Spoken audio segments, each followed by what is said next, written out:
Starring Lee Marvin.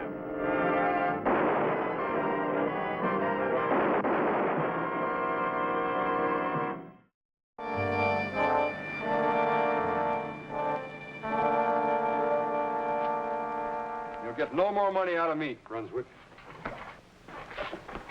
You better watch your mouth, Mr. Coleman. You know, I don't like cracks like that coming from the guy that's raising my baby. Your baby, huh? Hello? Yes, dear, I know it's late. I had some paperwork. I'll be leaving in a minute. The baby's all right, isn't she? She's asking for me? Yeah, I'm sorry I wasn't there. Now, I'll peek in on her later, dear. No, nothing's wrong. I'll be home in a few minutes. Goodbye, dear. Yeah. No need to upset the little woman, huh? She'll know about you soon enough, Brunswick. As soon as I turn you over to the police. What are you talking about? You're not the baby's father, Brunswick. Says who? Should have checked it sooner. But I was so upset about the possibility that you could take Ann away from us, I let you blackmail me. Now I got proof. I wrote to Portland. John Joseph Brunswick, the baby's father, was killed instantly in an auto crash 2 years ago. That's a lie. Tell that to the police. I'm going to file charges against you tomorrow. Then we'll take steps to adopt the baby legally. No, you won't. Brunswick!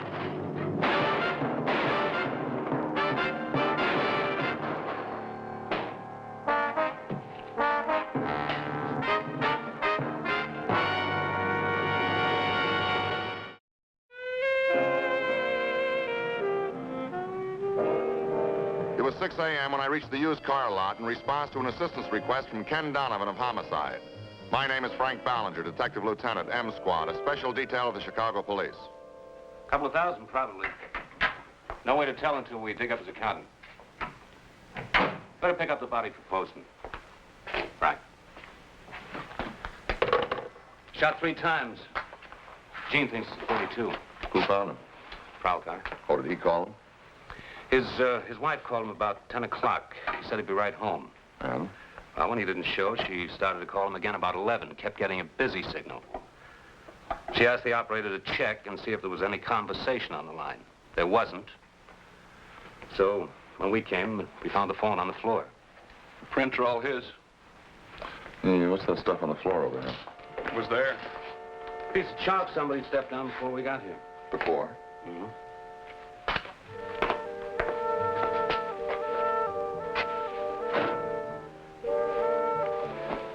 Well, he didn't step in.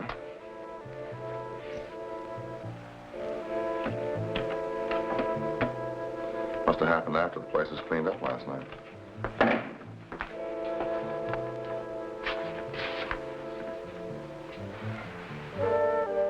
Yellowish and sort of waxy. Waterproofing element. Might have some special use outdoors. We sent some to the lab. Oh, good. What's this for family? Yeah. Do you notify them? Yeah. Well, how come she's not down here? Why, she couldn't leave the kid. Yeah. You want to cover the family angle? Oh, do you, Ken? Well, Frank, I told headquarters that I'd wait here for the salesman.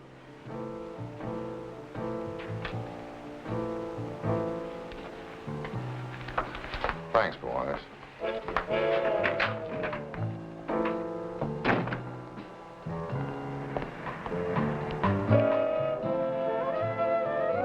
There are people who say a policeman becomes hardened to murder, that one dead victim looks like any other.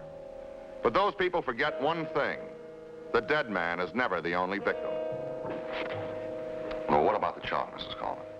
Lieutenant, I never saw it here or at the lot. Well, aside from the money that was taken, do you know of anybody that would want to hurt your husband? No. No, everybody loved Larry.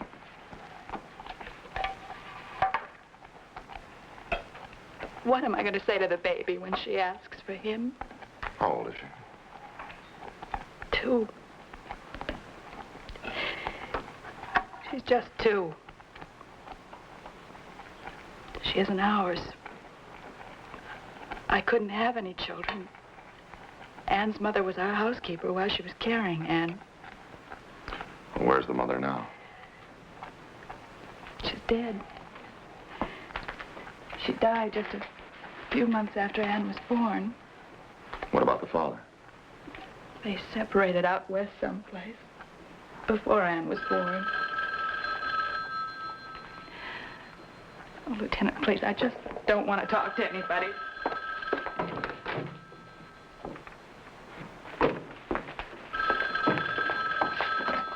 Hello? Frank, What else, Captain? Coleman's accountant says the safe usually contained between $4,000 and $5,000. Yeah. Oh, I got a lab report on the chalk, too. Mm-hmm. It's a special kind. Oh, it's used in surveying work, outdoor construction jobs, any kind of building trades. Yeah, I see. Okay, I'll be in pretty soon then. Right. Gonna have some fruit, big breakfast, eat it all up just like a big girl, huh? Mrs. Coleman, did your husband do any business with surveyors or construction workers? I don't know, Lieutenant. You're gonna have to ask one of the salesmen. Come on, honey, it's such a good breakfast. Just a little bit. Come on, darling. Some cereal or some fruit, huh?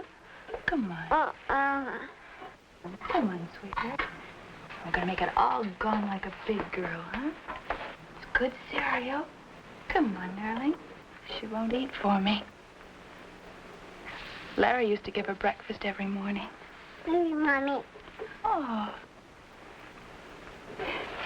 Would you like the lieutenant to give you some breakfast? Uh-huh. Would you, Lieutenant?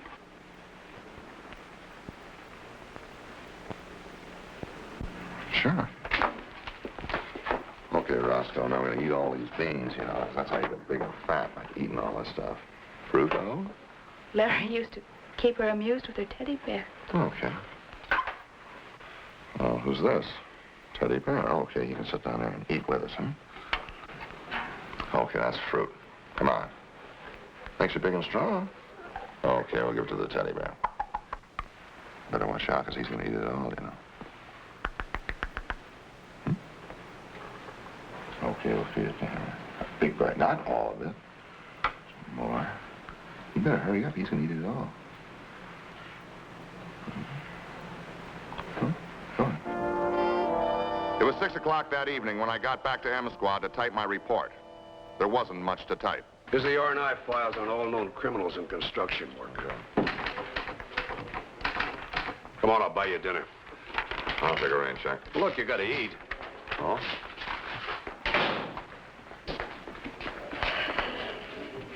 Where have you been? Trying to find one of Coleman's employees who didn't show up for work today. The salesman? Part-time salesman, a maintenance man named Gus Lasnick. General handyman, I guess. Probably the last one to see Coleman alive. Or the first one to see him dead. Hasn't been at his apartment since midnight last night. Here's a prowl car report on it. Oh, what for? Having a party. Landlady had to call the precinct to break it up. Tossed us some money before he left. 3 months back rent. Seemed flush all of a sudden. Look, put a stake out on his apartment. I'll run him through R&I, see what I can find. You bet. Find him.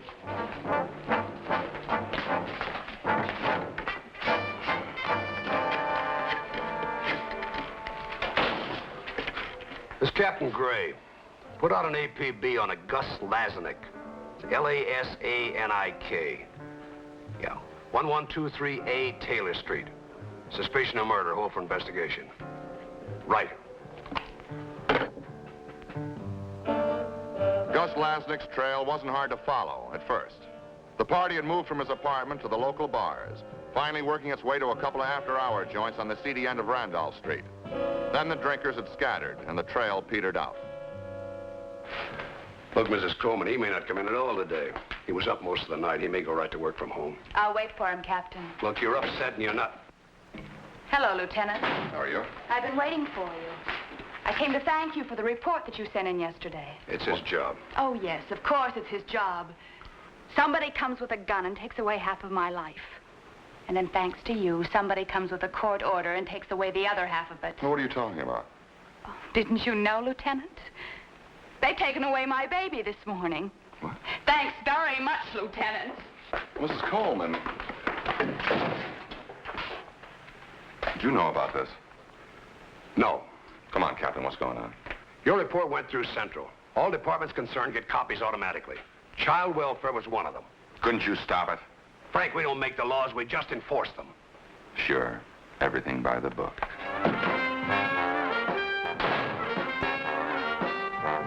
I went back to the used car lot to see if any of the salesmen could give me a fresh lead on Lasnik.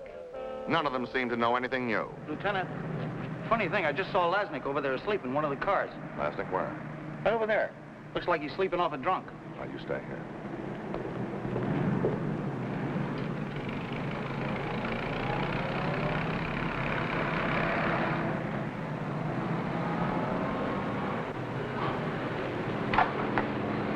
Lasnik?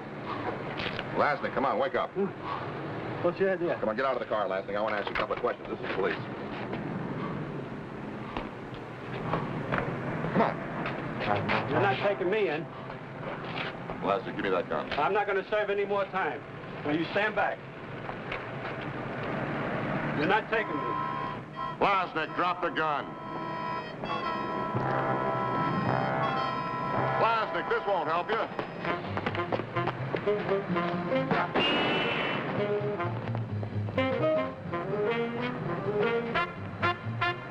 Lasnik!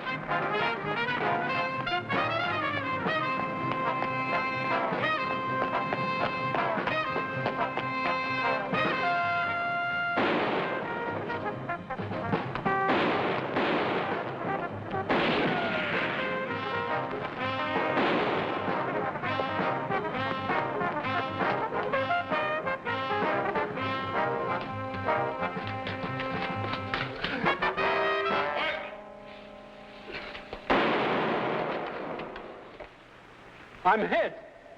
Don't shoot. Don't shoot. Why did you kill Larry Coleman? Killed? Larry Coleman? Mr. Coleman's dead? Come on, let's stop playing games. You wanted for a murder rap. Look, I don't know anything about Coleman, mister. Honest. I've been on a drunk for 2 days. I thought you were after me about... About what? I ain't talking. You're going to talk, all right. You're going to talk plenty. Let's go. Gus Lasnik had guilt written all over him, but he kept insisting that he'd heard nothing about Coleman's murder until we found him sleeping in the car. Look, I've been on a bender for 2 days. Well, I don't even know how I got out there. Maybe you just forgot the murder, too. Where'd you get the money? You better remember, Coleman was robbed, and you've been spending money like there's no tomorrow. It's my dough. 3 days ago, you were broke. You borrowed $2 from the mechanic. You want to be booked for murder? Look, I wouldn't hurt Coleman. He was a good Joe. What time did you leave here Monday night? I finished 9:30 maybe. Coleman still here? Yeah, he usually left earlier. Was he all right when you left? Well, yes or no? I'm trying to think of something. He was getting ready to leave, about 8 o'clock. You just said 9:30. Can't you listen to me? Look, will you ask him to let me finish? Go ahead and finish. Well, somebody called him up. I don't know who it was. He didn't say much on the phone, but he was mad when he hung up. Kept yelling at me to hurry up with the cleaning. And you don't like being yelled at, huh? No. Well, it wasn't like him acting like that. He was a good Joe. Had you finished cleaning? Yeah. Was that stuff on the floor when you left? No, the floor was mopped. Okay, let's go downtown. Look, I've told you everything. Yeah, what about this? Okay. Okay, I sold a bracelet. A diamond bracelet. I got $300. Where'd you get a diamond bracelet? I can show you. Go ahead.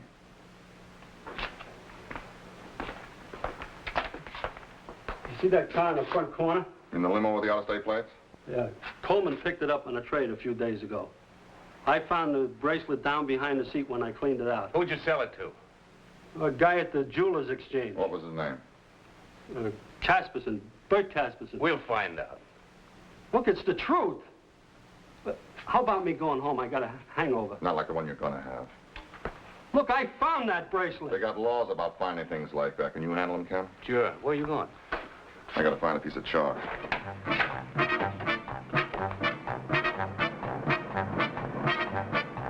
For the next 3 days, I checked every construction project I could find where they used the type of chalk we were tracing. I learned there was an awful lot of building going on in Chicago, but I learned nothing that could help me in tracking down Coleman's killer.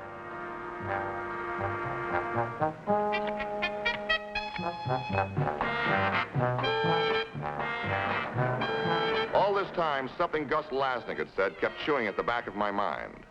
It meant making a call that I didn't want to make, but one I knew I had to.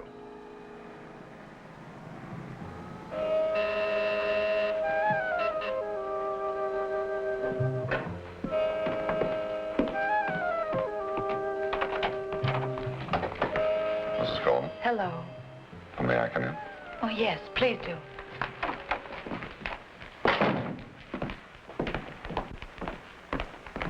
Come in. I was just taking a few things over to Anne. They let me visit her now. I'm very sorry about the other day. Well, that's all right. I know that we have no legal right to Anne, but when her parents were both dead, it just seemed right. Won't you sit down, please, Lieutenant? Oh, thank you. Mrs. Coleman, the other night, You can talk about it, Lieutenant. I'm fine now. well, the night that your husband died, did you call him around 8 o'clock? No, it was 10. You know that. Well, Gus Lasnik, one of the men that works for him, said he got a call about 8 o'clock. Seemed to disturb him. Maybe that's why he didn't come home. I knew there was something wrong when I talked to him later. Has this happened before? I mean, staying late? Yes, several times in the last couple of months. Do you think he was waiting to meet somebody? I'm sure he would have told me about it, Lieutenant. Maybe he couldn't tell you. Why not? Another woman? I have to ask. No, Lieutenant. You say that he acted strangely. Yes, but he wasn't guilty about anything. It was just about the baby. Well, how was that? Well, he always loved to feed her and to play with her and to get her laughing. Lately, he just wanted to sit and hold her. Just sit and hold her. And a couple of times he got up during the night and went into the nursery to look at her. He loved her so much, Lieutenant. She was ours, even if we weren't her parents. Did you ever see her talk to the real father? No. No, they were separated shortly after the marriage, before Anne was born. Well, where did the mother come from? I don't know, someplace on the West Coast, near Portland, I think. Her name was Ruth Brunswick. Brunswick. Did she leave any papers with you? Yes, the marriage license, I think, and Anne's birth certificate. I'd like to borrow them, if I may. Yes, of course. Lieutenant, they'll see to it that Anne gets a good home, won't they? Somebody who'll love her. I'm sure they will. I'll get the papers for you.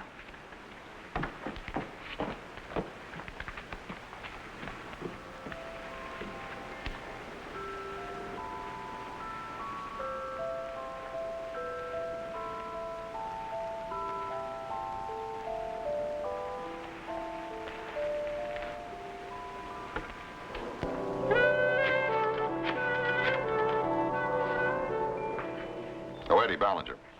I want you to get out a teletype inquiry. All the principal cities in Oregon.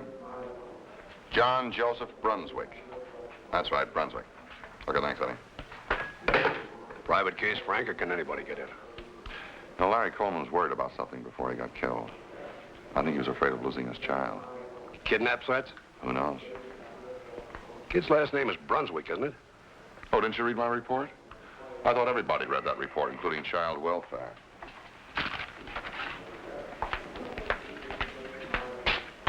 Why don't you relax? The teletype report was another dead end. John Joseph Brunswick, father of the baby, had been killed instantly in a head-on car accident 42 miles north of Portland, Oregon. I asked R&I to check further. I wanted information on any living relatives of the baby's real parents. Okay, thanks. Right.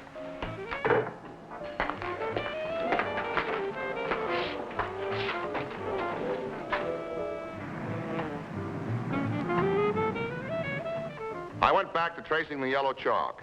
We have been checking heavy construction jobs, building trades, and other kinds of outdoor work, trying to tie someone in with that yellow chalk. But when I saw a traffic officer using a similar type of chalk to mark tires, it opened up a whole new area of investigation.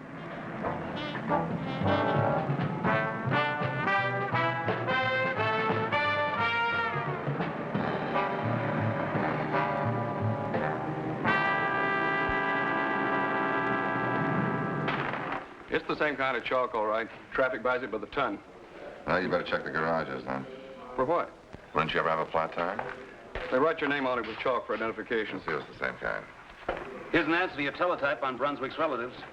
The Brunswicks have only one living relative, the husband's brother, Art. And here is a prison mugshot of Art.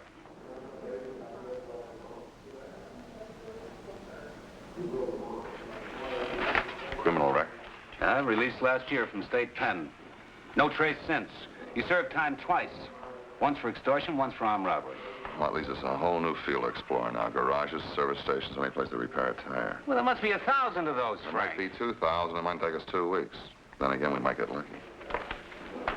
Oh, my aching back.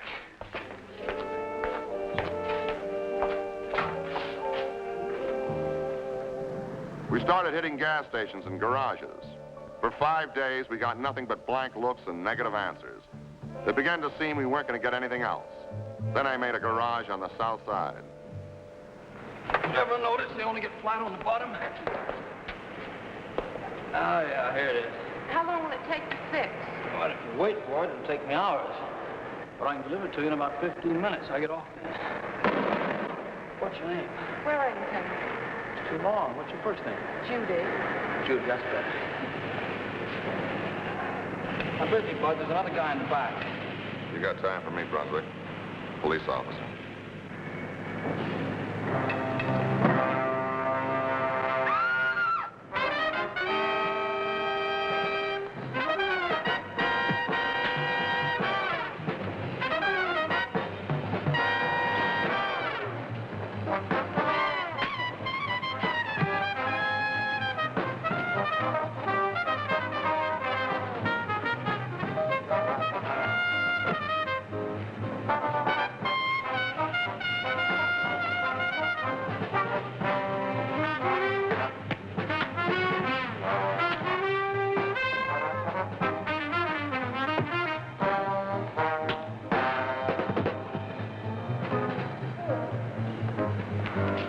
Call the squad, Erwin.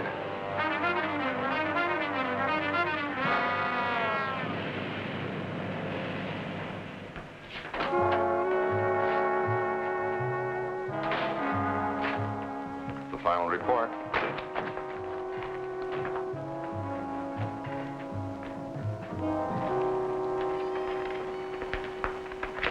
I had lunch with Judge Kelly today. He's going to place the baby in a foster home, Mrs. Coleman's home. Well, he can do that right away. The rules aren't as rigid as they are for adoption. Then when somebody wants to adopt the baby, she has to lose it again, huh? Most people want newborn babies, Frank. Anyway, the baby has no living relatives now. It'll take a year, but Mrs. Coleman will then be able to adopt the baby legally. And that's what the book says. Everything according to the book, huh?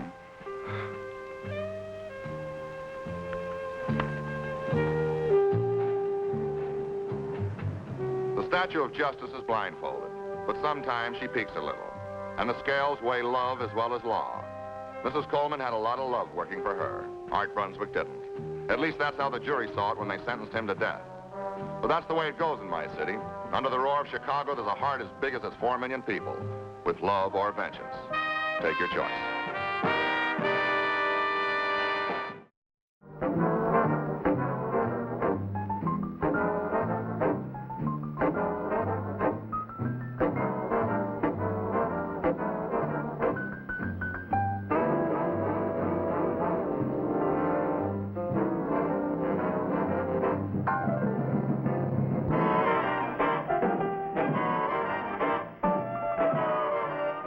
SQUAD.